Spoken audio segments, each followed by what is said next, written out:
Je m'appelle Fabrice Emetti, je suis coach et formateur agile sur Bordeaux. Voilà. Je blogue, je tweete, etc. Et j'ai notamment un wiki. En fait, une façon de faire de la veille, pour moi, de la veille active, c'est aussi de passer par des traductions, parce qu'il y a énormément d'articles, de livres en anglais. Donc un moyen de suivre un petit peu tout ce qui se passe, parce que l'agilité c'est tout sauf quelque chose qui est retombé et qui est figé, hein. Ça change tous les jours, hein. Chaque jour il y a quelque chose de nouveau à aller croustiller. Donc moi j'ai des coups de fringale comme ça justement, et je fais, quand ça m'intéresse, ça ne veut pas dire forcément que je suis d'accord avec ce qu'il y a dans l'article, mais en tout cas c'est suffisamment original pour que ça m'intéresse. À ce moment-là je le traduis, je mets ça sur un wiki, et c'est à disposition en libre service. Vous pouvez en faire ce que vous voulez. Un petit clin d'œil, on recherche des bénévoles pour faire les traductions parce que ce n'est pas quelque chose de simple à faire. Alors, je vais commencer par une interro surprise, puisque là, vous avez été briefé. Donc, on va dire en agile, entre guillemets.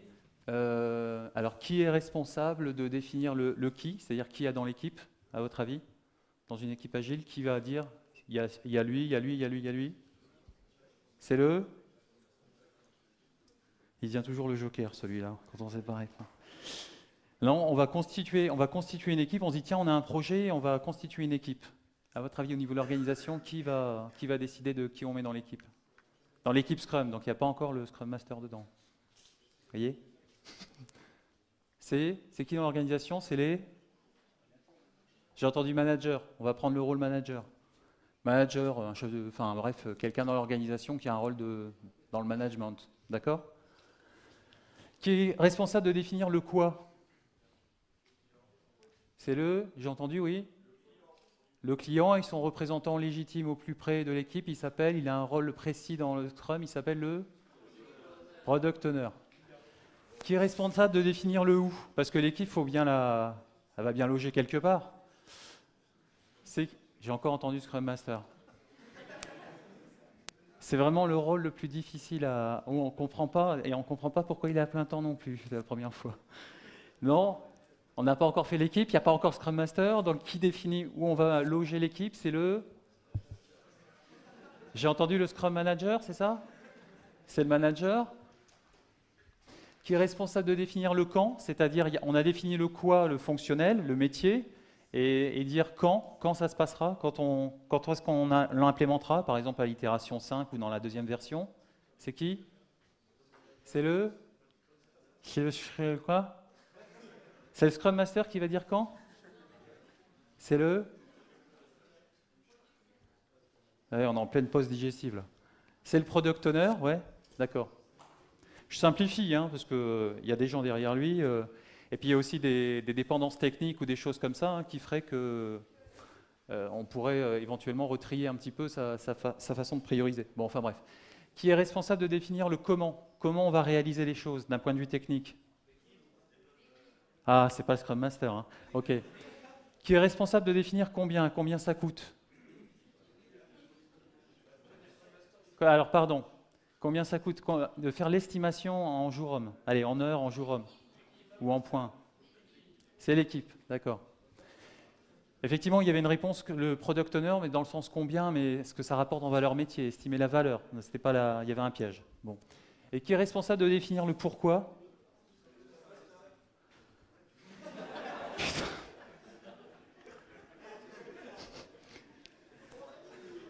Donc non. Qui est responsable de définir un petit peu l'objectif, à quoi il va servir cet outil? Le product owner. En tout cas, c'est lui qui va communiquer la vision à l'équipe, hein. Il n'est pas seul à travailler sur le but, l'objectif du produit. Non, je suis obligé de faire ça parce que après je vais employer ces termes-là de façon moins naturelle et vous allez être largué, donc je vous fais une petite interro surprise. Donc, je vais parler de gestion de portefeuille agile. Donc la gestion de portefeuille pour vous c'est quoi? Alors, pardon, la gestion de projet pour vous c'est quoi? Donc je vais vous aider. La gestion de projet c'est, on va dire a priori c'est bien, je prends la première des lignes de définition dans Wikipédia, hein, d'accord? La gestion de portefeuille. Gestion de projet, c'est bien faire les projets. La gestion de portefeuille, c'est faire les bons projets. Vous voyez la nuance? C'est-à-dire quand on est dans une organisation, on a un budget annuel ou triannuel, d'accord? Et à un moment donné, on a une palanquée de projets et on se dit lesquels on va financer. En fait, on va financer ceux qui paraissent les plus prioritaires, hein, d'accord? Donc il faut choisir les bons projets. Et ensuite, il faut bien les faire. Vous voyez la nuance entre le portefeuille, j'ai un portefeuille de projets, et parmi ce portefeuille-là, il y en a certains que je vais choisir de faire ou pas, d'accord? Donc prioriser en agilité, on dit que c'est décider de ce qu'on ne va pas faire, hein. Prioriser, c'est ça, hein. D'accord? Là, on est en plein dans ce domaine-là. Et j'ai rajouté agile, et il a deux sens. C'est l'agile dans le sens où gestion de portefeuille dans un contexte agile, c'est-à-dire que je vais avoir des projets qui sont tous agiles, mais c'est aussi gestion de portefeuille agile dans le sens où on va essayer d'agilifier la gestion de portefeuille. Et là, on pourrait avoir des projets qui sont en démarche agile ou en démarche traditionnelle. Quand j'emploie le terme traditionnel, ça veut dire pas agile. Ça vous va pour la définition? J'essaie de récupérer du feedback là. Ok. Alors je vais commencer par... bon, je vais être un peu provocateur. On va simuler un projet normal, d'accord? Enfin, en tout cas que j'ai vécu. Ça commence par un feu vert. On lance le projet. Donc l'optimisme est la règle. On démarre. Et puis là, après, au bout d'un certain temps, qui va durer assez longtemps si on est dans notre effet tunnel, on va commencer à avoir des premières indications sur ce que souhaite réellement le client. Pourquoi? Parce qu'en fait, on va évaluer le succès.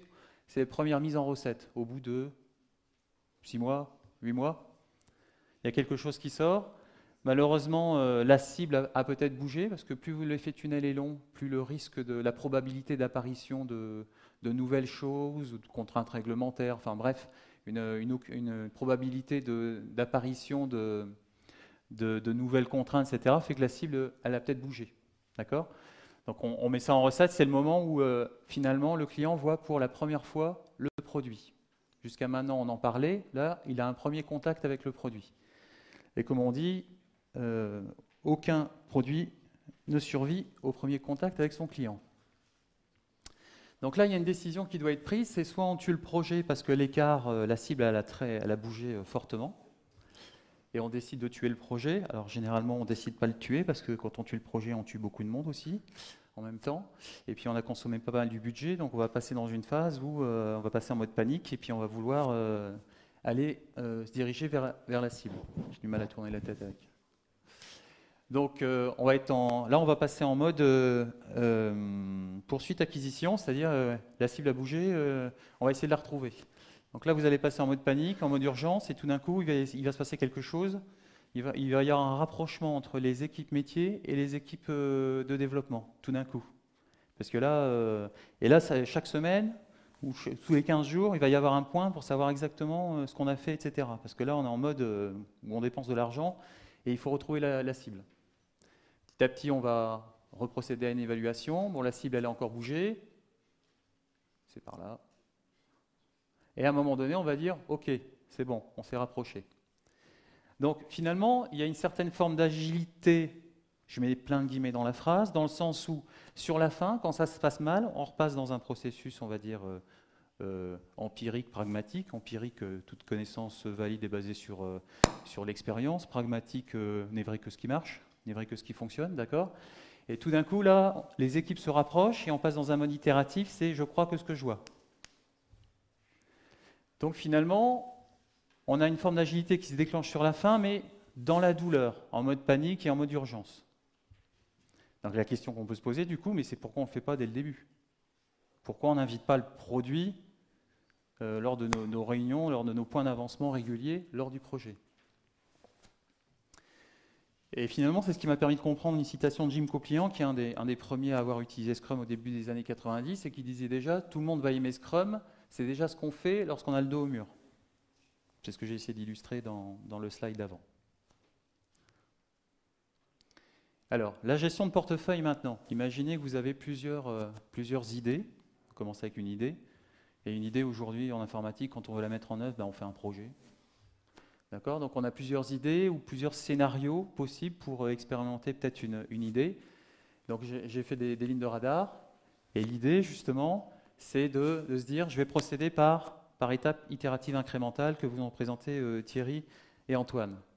Et l'idée, c'est de se dire, je suis en gestion de portefeuille, je finance une itération. Alors après, vous pouvez dire, c'est peut-être une version, je n'ai pas un problème de granularité là. C'est de se dire, je finance une période de temps. Antoine a parlé d'une période de temps de durée fixe. Et bon, il n'a pas prononcé time box, ils sont plutôt fâchés sur itération et sprint. Mais il y a bien cette notion de boîte de temps de durée fixe. Voilà. Et à un moment de se poser la question, finalement j'ai payé pour voir, et ça va me donner, quand vous voyez le produit, ça vous donne un élément essentiel, ça vous redonne un jalon de décision sur le fait de dire, est-ce qu'on continue ou pas? La gestion de portefeuille, c'est ça, c'est de se dire, je mets un budget sur la table, je paye une période de temps, et à un moment donné, je vais avoir un retour. Alors jusqu'à maintenant, dans les projets et démarches traditionnelles, le retour, c'est j'ai une courbe de consommation de charge, j'ai une épaisseur de documentation, mais je n'ai pas le produit. Hein. Donc j'ai des très faibles indications. En fait, on entretient une certitude illusoire que jusque-là, tout va bien. Alors que là, si vous passez dans un mode, on va dire, itératif incrémental, et vous invitez le produit dans vos réunions, en l'invitant, là, vous voyez du concret. Et donc, à la limite, vous pourriez vous poser 3 questions sur un comité de direction qui fait de la gestion de portefeuille. Les 3 questions, ça serait quoi? C'est qu'est-ce que vous avez fait dans la dernière itération, dans la dernière version? Et faites-moi la démo du produit. La deuxième question, c'est mais qu'est-ce que vous allez faire dans la prochaine itération, dans la prochaine version? Et puis la troisième question, c'est mais qu'est-ce qui vous bloque pour aller vers cette nouvelle version ou nouvelle itération? Et là, il y a des décisions qui sont des décisions en termes de... On a exploré des hypothèses, hein, des scénarios. Donc ça a une valeur, hein, le fait de faire une croix à un moment donné. Hein. Ça veut dire que si vous avez été en effet tunnel, vous auriez dépensé tout votre argent hein, pour vérifier que ça ne marche pas. Hein. Ou très très tard, vous aurez vérifié en recette qu'il y a des gros problèmes. Hein. Ici, on est sur le fait de se dire, je finance peu, mais ça me permet de faire des choix, de vérifier des hypothèses. Et ainsi de suite. Donc c'est assez darwiniste, hein, survie le plus intelligent ou le plus fort, comme vous voulez. Donc on est bien dans cette idée de... alors, ça peut être contre-intuitif. Hein. Il y a des personnes qui vont se dire, moi, je n'ai pas le budget pour explorer différents scénarios. Donc ce qu'ils vont faire, en général, ils vont avoir le budget pour appeler des consultants, enfin retenir la société qui aura proposé le meilleur outil, a priori, d'un point de vue technologique. Et puis ils vont faire un proto pour essayer de sécuriser le truc, sauf qu'ils vont faire un proto sur un produit qui aura été choisi. Il y aura 2 consultants qui vont travailler dessus pendant 15 jours. Ils vont faire ça un petit peu à l'arrache sur la fin parce qu'il ne faut pas exploser l'enveloppe. Mais en tout cas, ils vont faire un proto qui va être validé par le client. Alors, comme ils l'auront fait un petit peu à l'arrache, je vous dis comme j'ai vécu. Sur la fin, le produit, ça ne sera plus vraiment un proto. Il faudra refaire des choses après quand on fera la passe à l'équipe de développement. Mais finalement, ils sont enfermés tout de suite dans une solution. Donc là, ce que je vous proposais, c'est éventuellement, au lieu de dépenser l'argent et se dire j'explore avec mon budget une solution et je m'enferme tout de suite, je peux peut-être avoir une logique de budget qui me permet de vérifier ou de tester différents produits. Bon, je ne vous embête pas plus là-dessus. Donc l'idée, c'est bien que on est ici piloté par la valeur, hein. On veut voir le produit. Hein. On ne veut pas voir de la charge, on veut voir le produit. D'ailleurs, on pourrait même confronter charge et produit. Et l'idée, c'est qu'on en apprend un peu plus, l'équipe en apprend un peu plus. Alors quand je dis équipe, c'est au sens large, hein, c'est mon product owner, enfin c'est mon client et c'est mon équipe de développement. À chaque étape, l'équipe en apprend un peu plus sur ce que le client veut réellement. D'accord? Donc en agilité, on parle d'émergence de besoin. Le client apprend réellement quel est le bon produit qu'il veut réaliser, quels sont ses vrais besoins, et l'équipe apprend à construire le produit, et on parle d'architecture et de conception émergente. Juste un point sur le mot émergence, parce que j'en ai discuté dernièrement. Émergence, ça ne veut pas dire qu'on démarre d'une page blanche. Hein. C'est-à-dire j'ai un socle minimum qui me permet de démarrer, et l'émergence, c'est le fait qu'il y a apparition de nouvelles hypothèses, de nouveaux besoins, etc., et j'en tiens compte et je fais des choses simples qui me permettent de les intégrer. Hein. Émergence, ce n'est pas une page blanche. Hein. Sinon, on fait de l'agile cowboy, c'est-à-dire je démarre à vide. Et on n'est pas prêt. La gestion de portefeuille, j'ai planté le décor avec Madame Tortue et Monsieur Lapin. Rien ne sert de courir, il faut partir à point. Le lièvre et la tortue en sont un témoignage. Donc ça, c'est une fable qui est de... C'est dur de réveiller là. C'est une fable de...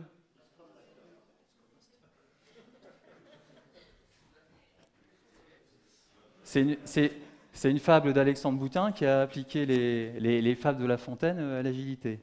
En tout cas, c'est ce qui m'en a donné l'idée. Donc là, on est bien dans l'idée qu'on a notre lièvre qui est plutôt axé sur le fini. Il n'a pas commencé, qu'il veut déjà avoir fini et il court à toute blingue. Et puis il y a Madame la tortue qui connaît la valeur du prêt. C'est-à-dire pour bien finir les choses, il faut savoir bien préparer les choses. Voilà, donc il y a un moment je vous présente ces deux personnages parce qu'il y a un moment où j'ai oscillé entre les deux.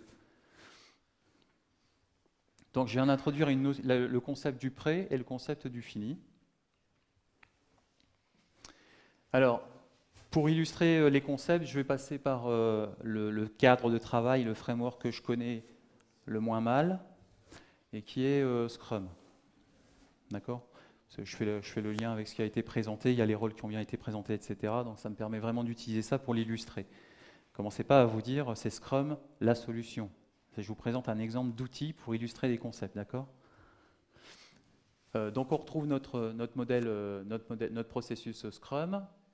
Et je voudrais juste indiquer que la notion de fini pour une équipe, finalement, c'est de faire la passe à une autre équipe. Donc si vous vous mettez de l'autre côté, ce qui est fini pour une équipe, c'est le prêt pour l'autre, à peu de choses près.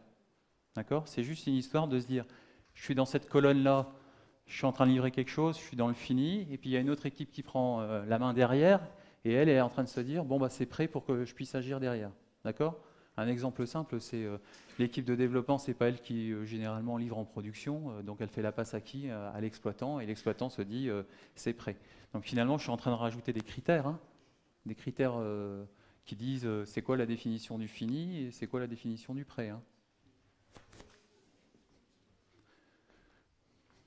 Et c'est la même chose pour notre product owner, qui est la tortue. C'est que si elle est prête, c'est que quelque part, il y a des personnes qui sont dans l'organisation, qui ont travaillé et qui lui livrent des choses qui sont finies. C'est toute la problématique aujourd'hui en agilité, hein, c'est que si vous avez une équipe qui se retourne vers son product owner et qui lui dit « alimente-nous le sprint », le product owner, à un moment donné, il devient un goulot d'étranglement naturel par rapport à l'équipe. Il doit proposer des choses qui sont prêtes. Et à la limite, on pourrait presque se dire, le product owner se retourne vers l'organisation ou vers ce qu'on appelle les parties prenantes pour préparer les choses. Voilà, donc c'est juste une histoire de regard par rapport à la colonne. Alors le problème qu'on a souvent en agilité, c'est qu'on comprend mal le rôle du Scrum Master, mais ça vous l'avez bien compris, et qu'on comprend mal le rôle du Product Owner. Donc moi, les questions récurrentes qui arrivent toujours à chaque fois, c'est pourquoi il faut qu'il soit à plein temps, par exemple. On ne comprend pas qu'un Product Owner soit à plein temps. Donc les gros problèmes qu'ont les équipes agiles, c'est la disponibilité du Product Owner. Une disponibilité logistique, je dirais, calendaire, mais aussi une disponibilité mentale. Alors, quand il n'est pas prêt, ce qui se passe, c'est que la granularité de ce qu'il met en entrée du process Scrum, ce n'est pas les histoires dont on a parlé qui sont des granularités assez fines. Hein, on a parlé de certains critères. Donc finalement, il est un petit peu dans le mode cahier des charges, que j'écris toujours en un mot des charges, justement, et qui est de se dire, il fournit que ce qu'il a pu avoir le temps de faire ou de récupérer, et donc il fournit un gros rocher. Mais en fait, l'équipe agile, ce qu'elle va faire, c'est qu'elle va perdre la moitié de l'itération à retravailler sur ce qu'il a fourni pour que ça soit du petit grain et pour qu'il puisse travailler dessus.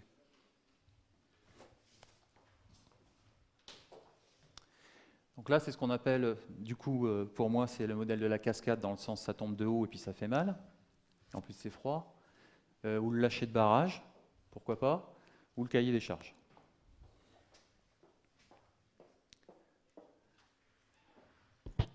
Alors, le problème qu'a le Product Owner, quand il prend son rôle, c'est que, et vous l'avez dans le schéma qu'on vous présente, le gros pavé qui est au début, c'est le backlog produit, donc c'est la liste des courses, hein, la liste des besoins priorisés à l'instant T. Voilà. C'est détaillé, émergent, estimé et priorisé. Le Product Owner, lui, il arrive, c'est son premier rôle, la première fois, et il se dit, purée, le backlog, comment je le produis? Comment il tombe le backlog? D'où ça vient? Et il travaille sur le prêt, hein, donc s'il ne fait pas le bon travail, derrière, il n'alimente pas l'équipe. Et dans ce schéma-là, moi je rajoute toujours une flèche verte là qui manque, mais c'est normal, hein, c'est un schéma historique, hein, donc voilà, on l'assume, hein. C'est cette flèche de un minimum du pourquoi qui est la vision. Alors c'est une citation que je donne souvent, hein, la vision sans action, c'est une utopie, et des actions sans vision, c'est un cauchemar. Donc la vision, on va dire qu'on pilote le process par la vision, qui ramène au pourquoi. D'accord ? Donc une vision, elle doit être actionnable, déclinable en action. Donc l'idée, c'est de savoir déjà se poser la question de la vision.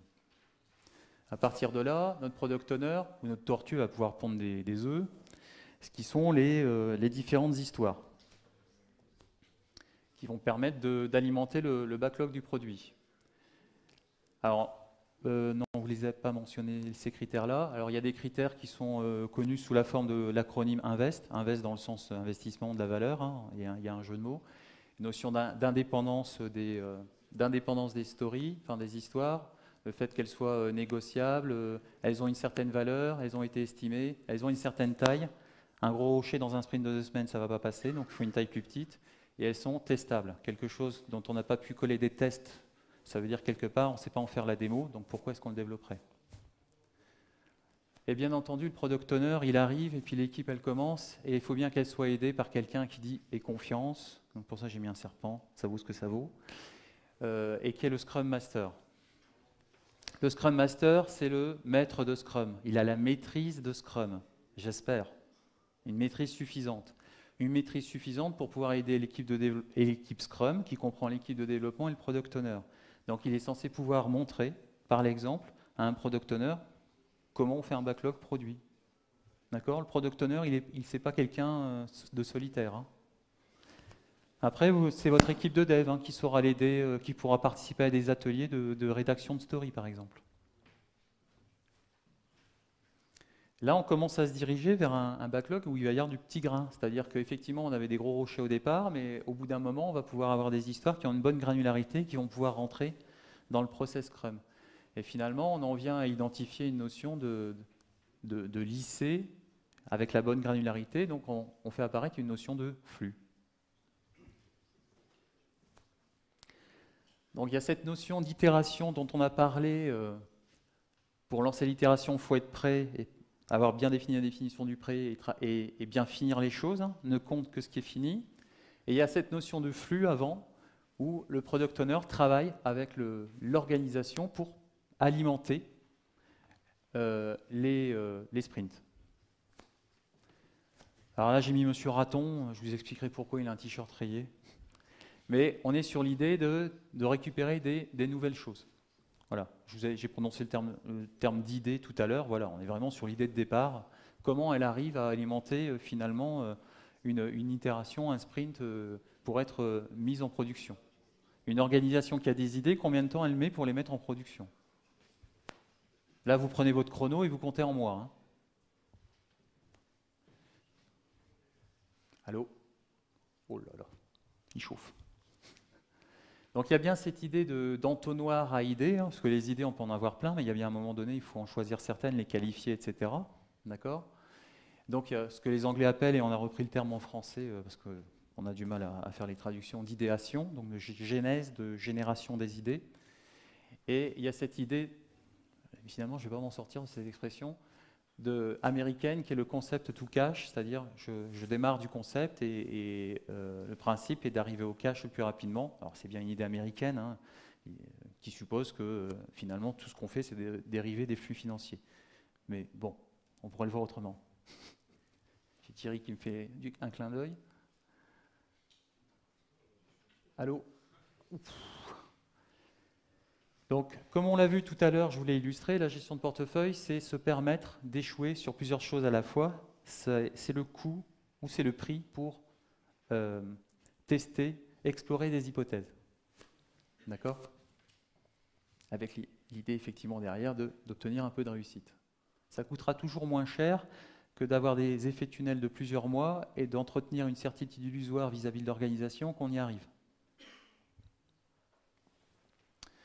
Donc échouer sur plusieurs choses à la fois, et le modèle itératif qui est échouer le plus tôt possible, mais échouer dans le sens noble du terme, hein. C'est le fail fast and learn, c'est-à-dire on échoue le plus rapidement ou le plus tôt possible pour avoir une boucle d'apprentissage qui soit la plus courte possible. L'idée, c'est d'apprendre. Ce n'est pas d'échouer pour se faire mal, c'est de vérifier des hypothèses et ça vous permet d'avoir des jalons de décision et de progresser. Alors, maintenant, on va jouer avec nos personnages, Monsieur Lève, Madame Tortue et Monsieur Raton. Et on va voir comment ça se passe au niveau d'une entreprise. Donc, il y a bien cette notion de... On en a parlé ou pas de la mêlée quotidienne, le daily stand-up? Oui. Donc, on va dire qu'au plus fin en termes de cérémonie, mais pas en termes de coding, hein, sinon on parlerait d'intégration continue, etc., qui est par là, ok. Mais là, je vais rester sur le daily stand-up, la mêlée, on a dit qu'ils étaient debout, etc. Donc, il y a cette notion de feedback qui est liée à la mêlée. La mêlée, pour moi, le premier but d'une mêlée, j'espère que je ne vais pas être trop prescriptif, c'est normalement quand on sort d'une mêlée, l'équipe, elle est capable de répondre à la question, est-ce qu'on a toujours un plan pour que l'itération se passe bien? C'est pas juste de répondre à 3 questions en disant qu'est-ce que j'ai fait hier, qu'est-ce que je vais faire aujourd'hui, et puis par quoi je suis bloqué. C'est qu'elle prend du recul par rapport au plan de production, hein, qui est peut-être du management visuel, et de répondre à une question, de se dire, purée, est-ce qu'on est toujours en train sur la route d'atteindre l'objectif fonctionnel du sprint, de l'itération, hein. Donc elle se met en capacité de répondre à une question, de dire au product owner ou à quelqu'un qui pose la question, en tout cas un observateur qui dit, c'est bon, vous avez toujours un plan, l'atterrissage du sprint va bien se passer. Normalement, si elle est honnête par rapport à ça et qu'elle sait y répondre, si elle répond non, ça veut dire qu'à un moment donné, il faut prendre une décision par rapport au sprint, hein.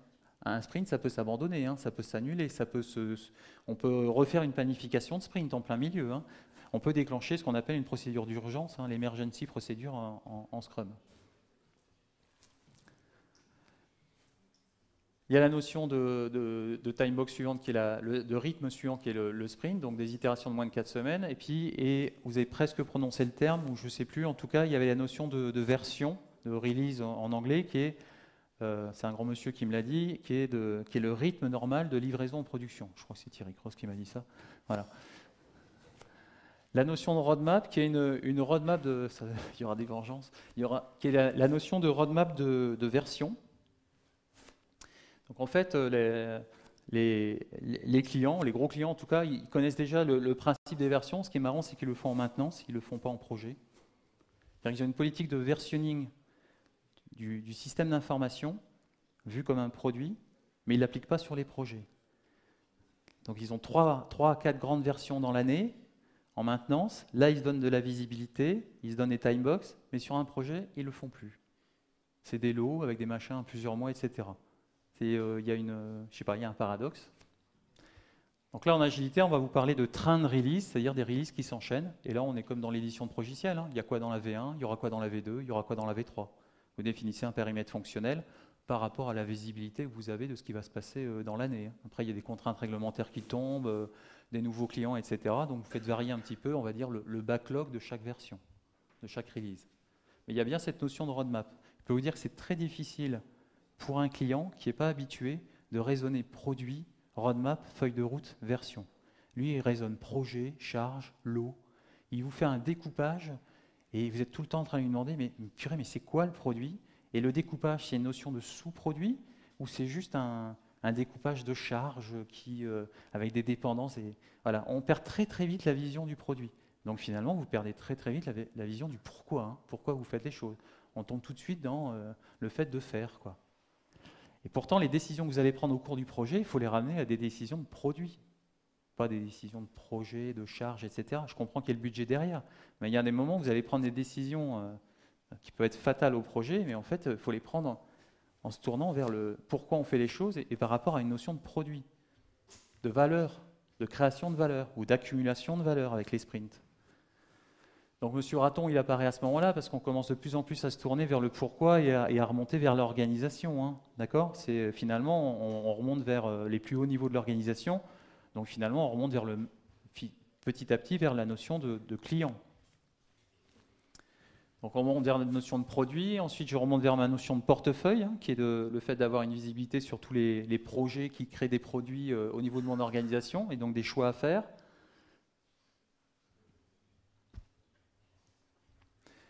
La notion de stratégie d'entreprise, puisque quand on parle de portefeuille et de faire des choix, c'est bien qu'il y a une stratégie au niveau de l'entreprise, et cette stratégie elle est tournée vis-à-vis d'un contexte marché.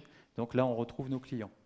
Donc ça, on appelle ça l'oignon agile. C'est pas parce que ça fait pleurer les équipes, mais c'est parce que c'est en différentes strates qui sont encapsulées les unes des autres. Donc je vais jouer avec cet oignon.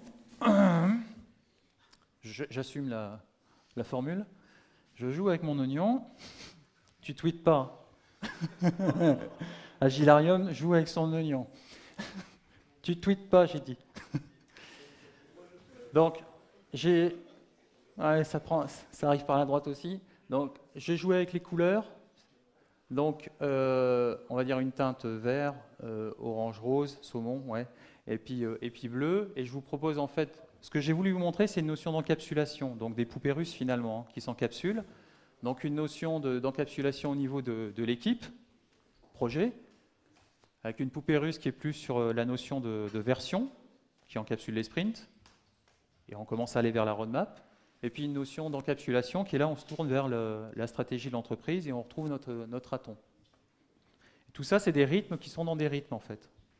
Des boîtes de temps dans des boîtes de temps.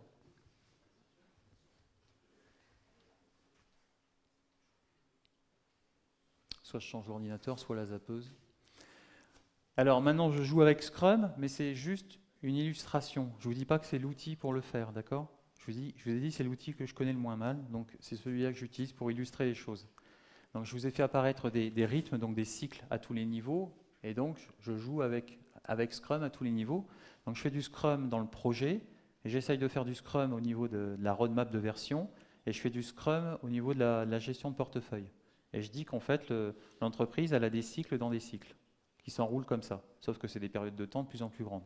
Une roadmap, un sprint, c'est moins de 4 semaines, on va dire 2 à 3 semaines. Une version, c'est trimestriel, normalement. On fait ce qu'on veut. Et puis, une roadmap, généralement, c'est annuel. Donc, à partir de là, je vais introduire les notions. Donc, ici, quand on parle de cycle et au niveau de l'entreprise, vous vous rendez bien compte que le produit, ce n'est pas juste l'application que vous êtes en train de faire, mais bien à un moment donné, de se dire, au bout d'un certain temps, qui est par exemple une version à 3 mois, vous allez mettre en production un ensemble d'applications. Donc finalement, vous allez faire clignoter votre système d'information d'un état à l'autre, puisqu'il y a un patrimoine d'applications qui aura subi des évolutions ou des corrections comme vous voulez, et qui à un moment donné va être flashé, on va dire, avec les versions qui auront été réalisées en mode agile par exemple, et qui permet donc de dire que en fait, à ce stade, dans ce cycle-là, c'est le produit qui est le produit et le système d'information. Alors, la notion de projet d'équipe, on la retrouve au niveau de notre sprint. La notion de programme de projet. Alors, les programmes, c'est des projets interdépendants. C'est juste ce terme-là, je le définis comme ça, d'accord ? Imaginez qu'en fait, vous avez un projet qui touche la base, le référentiel client. Voilà, il y a une évolution là-dessus. Et vous avez un autre projet qui est de faire évoluer la tarification. On est chez un opérateur télécom, par exemple. Et à un moment donné, on va vous dire, ce qui crée de la valeur, c'est d'avoir l'évolution sur la tarification et l'évolution sur le référentiel client. D'ailleurs, c'est peut-être même la tarification qui évolue, qui fait que le référentiel client va évoluer. D'accord ? La valeur, ça n'aura de la valeur que si vous livrez l'évolution de la tarification en même temps avec l'évolution du référentiel client. Il y a une dépendance entre les deux. D'accord ? Donc la valeur, c'est les deux projets qui sont interdépendants. C'est à ce moment-là, on parle de programme. Ce qui est étrange, c'est qu'il y a des clients qui vous présentent un projet et en fait, vous reconnaissez un programme. Et eux, ils ne l'ont pas vu. Ils n'ont pas vu qu'il y avait plein de dépendances entre leurs projets. Et déjà, ils nomment pas le programme. Donc là, moi, je détecte un danger déjà d'office. Ils ne voient pas plusieurs projets qui produisent une valeur ensemble. Donc ça veut dire qu'ils ne sont pas en train de voir les dépendances. Et la notion de portefeuille de programme qui est de se poser la question de savoir quel projet on va lancer au niveau de l'entreprise. Alors, si je joue avec Scrum, je vais retrouver dans les 3 niveaux mon backlog. Donc ma liste de courses à faire dans le cadre du produit. Et ici, je vais retrouver mon backlog de sprint, c'est-à-dire ce qu'a négocié l'équipe avec son product owner dans le cadre du sprint à venir. Et ici, vous avez l'incrément produit. D'accord ? Ça veut dire je joue avec Scrum, et en fait, ce qu'on voit ici, c'est que je vais forcément faire apparaître 3 niveaux de granularité. La granularité story, la petite histoire ici, c'est pas ça que je vais retrouver au niveau d'une gestion de portefeuille au niveau de l'entreprise. Donc j'utilise, et c'est un choix personnel aussi, je n'ai pas dit que c'était posé en agilité et que c'était devenu une norme. Je l'utilise parce que je comprends ce que c'est et que j'ai envie de jouer avec. C'est la notion de très très grosse story, immense, qui est la notion d'épique, qu'on a traduit en un moment en épopée, finalement on est revenu en arrière. Et donc qui est quelque chose qui est très très gros et qui apporte, on va dire, une définition que j'ai shippée à Claude Aubry, qui apporte un avantage compétitif. Donc là, une épique, si je vous donnais par exemple un exemple, ça serait on veut faire dans notre intranet un blog, donc un moteur de blog, à destination de nos collaborateurs en interne, mais aussi faire participer nos clients sur ce blog, où ils vont parler de nos produits, par exemple. Vous voyez, c'est une belle épique, quoi. Ce qu'il faut réaliser, c'est un moteur de blog, quoi. C'est pas le petit projet. Bon. Donc généralement, elle s'inscrit dans une roadmap en disant cette année, on va faire ça. Cette épique, on va la diviser en ce qu'on appelle les fonctionnalités qui sont des features. Et là, vous allez peut-être avoir au niveau du moteur de blog, par exemple, le fait de créer des articles. Si vous ne créez pas des articles dans un moteur de blog, je crois que votre blog, vous pouvez le foutre à la poubelle. Hein. On va dire ça, c'est la feature, la fonctionnalité excitante. Priorité numéro 1, peut-être avec la connexion, le fait de se connecter sur son blog. Donc une feature apporte suffisamment de valeur, mais en fait elle apporte suffisamment de valeur, non pas comme l'Epic sur une année, mais sur 3 mois, donc elle rentre dans le cadre d'une version. C'est des définitions que je propose. Hein. Et cette feature, finalement, elle va être décomposée en quelque chose qui peut être réalisé dans un sprint, donc en histoire, en story. Et qui a vocation, elle, à être réalisée dans le cadre d'une taille maximum de sprint qui est de moins de 4 semaines. D'accord ? Donc, généralement, moi, comment je traduis ça ? Je dis qu'en fait, quand on est Epic et feature, on est encore dans la stratégie, et que la tactique d'implémentation d'une version, la tactique que vous employez pour implémenter une version, ça ne sera pas un cycle en V, ça sera sous forme de sprint. Alors, c'est vraiment tactique, puisqu'on là, on gère les obstacles, et c'est vraiment l'idée de la tactique, c'est vraiment de passer en mode histoire, story au niveau des sprints. Je suis sûr que je suis passé à côté d'un truc, mais bon.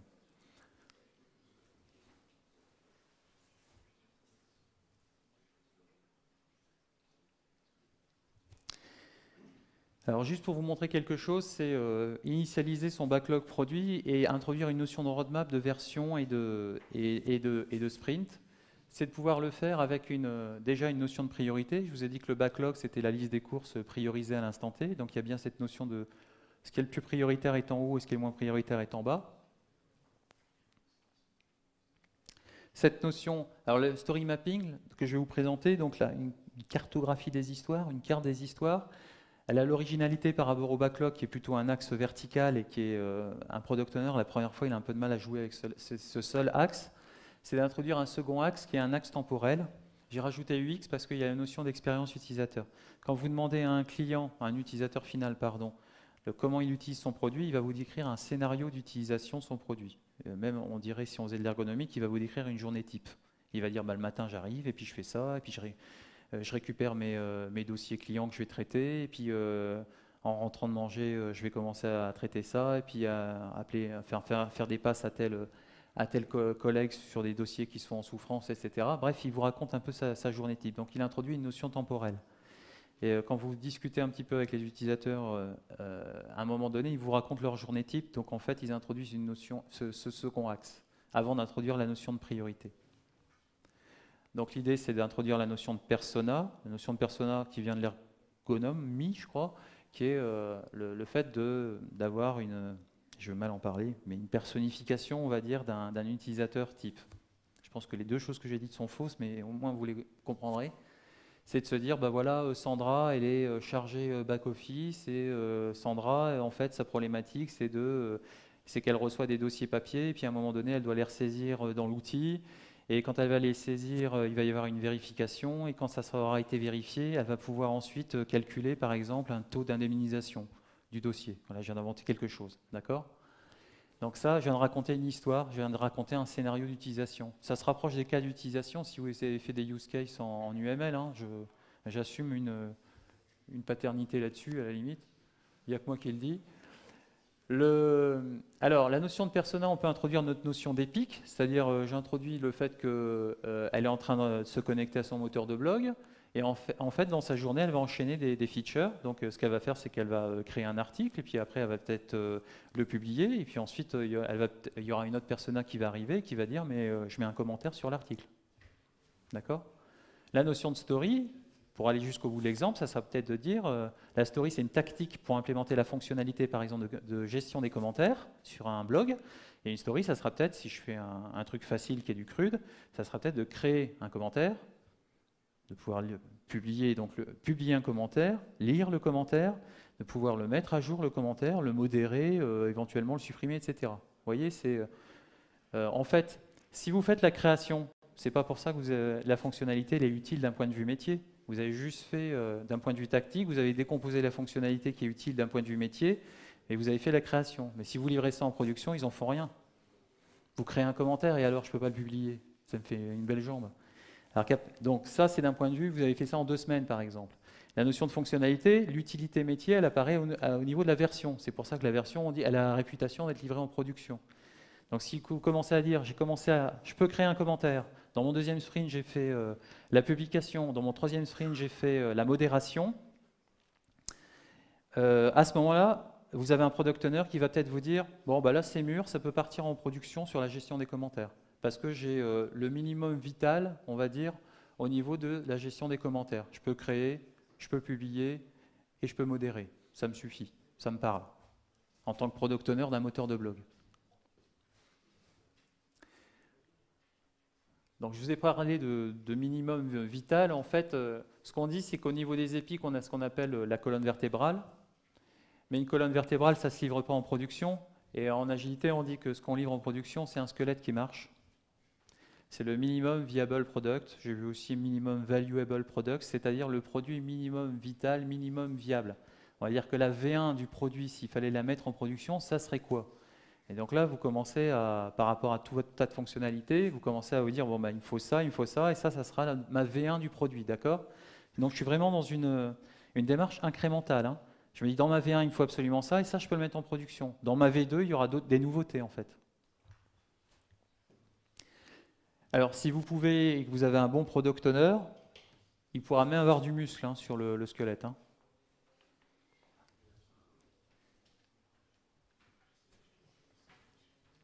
Alors ça donne ça quand on commence ensuite justement à, si vous voulez, à un moment donné, alors en violet, je crois que c'est du violet, en haut vous avez les personas, en jaune on va dire qu'on a des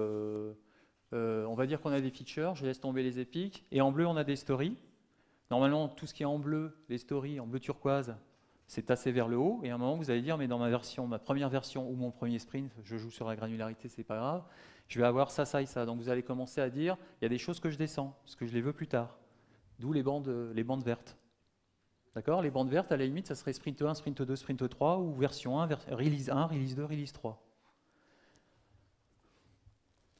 Donc en gros, le story mapping, c'est très puissant. Enfin, moi, je le fais avec les clients. On travaille ensemble avec le product owner, on va dire, au minimum, et l'équipe de dev, quand on l'a. Et l'idée, c'est vraiment de réfléchir au produit, mais d'un point de vue roadmap, pas lotissement, charge, etc., mais d'un point de vue stratégique. C'est de se dire, mon produit, ma première version, qu'est-ce que je voudrais dedans? Dans ma V2, je rajouterai quoi?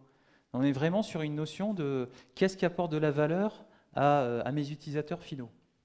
Après, évidemment, hein, ça ne peut pas rester comme ça, il y a une notion d'estimation qui va rentrer en ligne de compte, parce que pour faire les choses, il faut bien passer du temps dessus.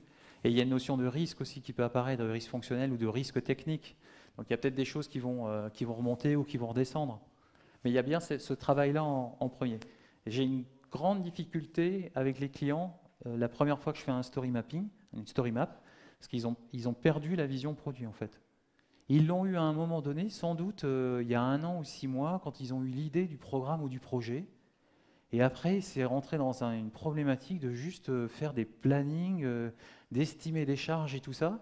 Et c'est dommage parce que tout ce qu'ils avaient, ils l'ont eu cette idée-là. C'est pas possible qu'ils ne l'aient pas eu, parce que le produit, on le fait pour une utilité. Mais ils n'ont pas les outils ou ils ont oublié le retranscrire quelque part. C'est dommage parce que c'est la vision, et une vision, ça s'affiche normalement. Hein. Ça s'utilise une vision. C'est un outil, hein, ce n'est pas une déclaration juste pour se dire ouais, on y va. Hein. C'est un outil fédérateur. Je vais aller très très vite. Donc ce que je viens d'introduire, c'est trois cycles. Donc j'ai des backlogs de portefeuille, de programmes et de projets. J'ai des items qui sont soit une epic, une feature, une story, suivant si je m'adresse sur une granularité portefeuille, programme ou projet. J'ai mis definition of ready, le DOR, définition du prêt. Donc des items qui sont prêts. Une notion de, et on l'a évoqué, soit de vélocité, soit de limite d'encours. À ce stade-là, je n'ai pas de chapelle. C'est vraiment l'idée de se dire, l'équipe négocie par rapport à sa capacité une épaisseur du backlog à traiter dans la timebox qui arrive, qu'elle soit sprint ou version, suivant la granularité qu'on adresse. Une notion de démo suivant l'incrément, donc de définition du fini, Epic Feature Story. En gros, je suis en train de vous dire que si vous finissez un sprint, vous faites une démo de votre sprint à votre product owner et les utilisateurs finaux, enfin bref, tous ceux qui l'auront invité, que si vous faites une démo de version, et j'en vois pas souvent, vous faites une démo de version à un comité, on va dire, de représentants qui est plus le bon public pour une version, mais à mon avis, il y a les utilisateurs aussi, l'équipe people finaux, et que si vous, et alors là, j'ai encore moins vu, jamais vu une démo de roadmap. C'est-à-dire, je suis un groupement d'intérêt économique, un GIE informatique pour des mutuelles, et j'inviterai chaque fin d'année mes partenaires mutualistes à venir voir, faire une démo de roadmap, c'est-à-dire vous faites une démo du SI, du système d'information que vous avez fait évoluer avec eux. Et vous célébreriez ça. J'ai jamais vu. C'est pas breveté, vous pouvez prendre l'idée. Donc c'est la notion de, on retrouve nos trois cycles itératifs, la roadmap, la release et le sprint. Et évidemment, on a une obsession en agilité, parce qu'elle est basée, cette obsession, sur la notion de processus empirique. Ce qui est empirique, donc comme dit Claude, ce n'est pas une méthode qui empire, c'est quelque chose qui est basé sur l'expérimentation. L'expérimentation, ça veut bien dire qu'à un moment donné, vous faites une estimation de capacité, une estimation à pouvoir faire les choses, mais ce qui permet d'être pragmatique, empirique, c'est de faire des mesures ensuite. L'hypothèse, c'est qu'en fait, vous êtes dans un environnement complexe. C'est pour ça que vous mettez en œuvre un processus empirique. À partir de ce moment-là, face à un processus, à un environnement qui est complexe, vous devez faire des mesures, parce qu'il n'y a rien qui est prédictif, hautement prédictif. Vous êtes sur un environnement complexe, donc ça veut dire qu'il y a plein de choses qui peuvent bouger. Donc à ce moment-là, estimer les choses à l'avance, 4 ans à l'avance, 3 ans à l'avance, ou même 1 an à l'avance, ça, c'est bien de faire l'effort à un moment donné, parce qu'il faut pouvoir travailler sur le prêt, mais ce n'est pas la peine de faire ça à 0,25 jours homme près à 1 an. Ça ne sert à rien du tout. Et ensuite, il faut se baser sur des mesures. Alors, ce qui est étrange, c'est de voir des Gantt, des plannings, où on a une consommation de jours hommes, mais qu'en fait, on n'a pas les mesures qui permettent de mettre à jour le planning. Et on entretient toujours cette certitude illusoire. Ou en tout cas, on n'interprète pas les mesures.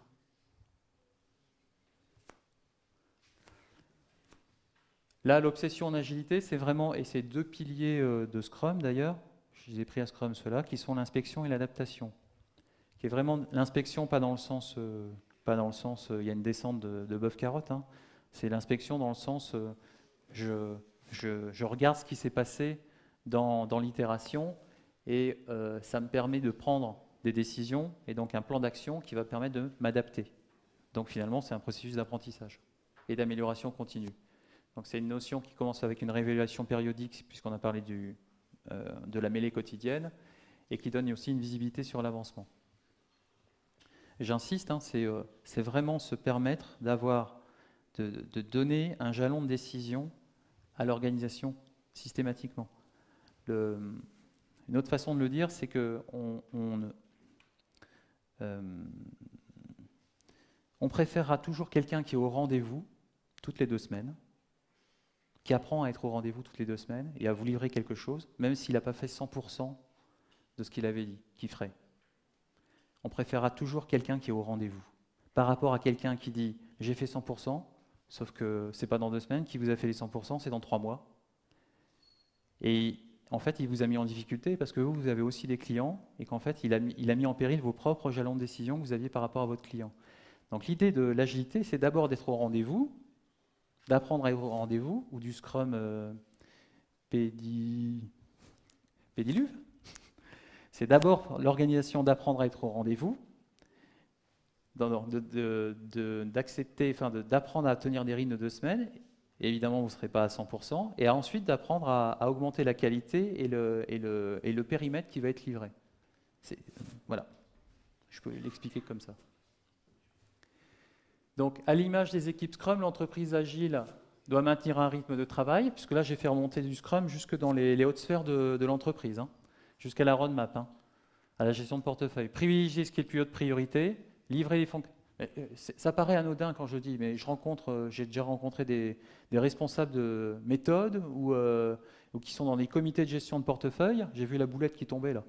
Et qui vous disent, mais en fait, les clients nous donnent plein de trucs, on doit chiffrer à 0,25 jours homme une roadmap annuelle, et ensuite ils nous disent, on ne peut pas tout financer, hein. Donc ils prennent 80%, on n'est même pas forcément d'accord avec les priorités qu'ils ont, parce qu'il n'y a pas eu de partage là-dessus, et à la fin de l'année, on n'aura fait que 20%. Voilà ce que subissent aujourd'hui certaines organisations en termes de gestion de portefeuille, quoi. Vous subissez, hein, à ce stade. Donc livrer des fonctionnalités finies et opérationnelles, et le mot fini, il n'est pas anodin, opérationnel et sans régression, donc tester, livrer de manière continue et incrémentale, récupérer rapidement les feedbacks et s'améliorer de façon continue. Tout ça, ça participe en fait à dérisquer un projet, hein, enfin la fabrication d'un produit, hein, donc de minimiser le risque. Hein. Ce que je viens d'illustrer là, en fait, c'est le PDCA. Le PDCA, c'est qui l'a... C'est monsieur? Ça vous parle, PDCA, ou pas? Allô? Plan, Do, Check, Act. Ça vous parle? C'est la roue de...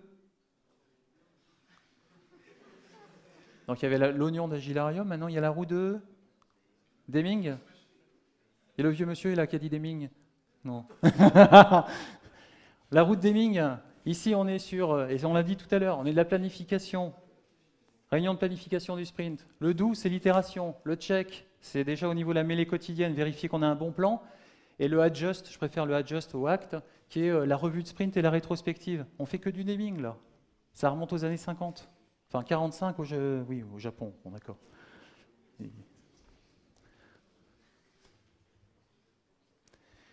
Donc, moralité, commencer et se tromper, donc se mettre en situation d'apprentissage, coûtera probablement moins cher qu'un big planning upfront, c'est-à-dire un gros projet, un gros Gantt 4 ans à l'avance, à 0,25 jours homme près, avec la certitude illusoire que tout va bien jusque-là, donc le gars qui passe devant toutes les fenêtres et puis qui se dit jusque-là ça va, d'accord, et il est trop tard pour faire demi-tour, et c'est le scénario que je vous ai fait au départ en disant il est trop tard, donc maintenant on passe en mode urgence panique, et puis on essaye de se rapprocher au plus près de la cible avec l'argent qui reste. Voilà, c'est fini.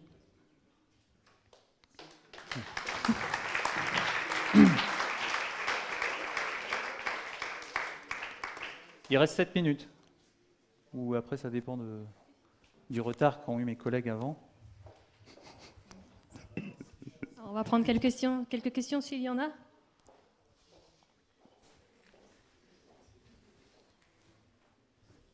Pas de bras levés. Je vous en voudrais pas. Hein.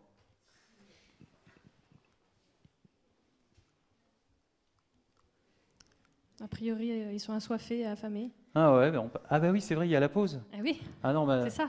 Merci pour moi. Une question. Ah.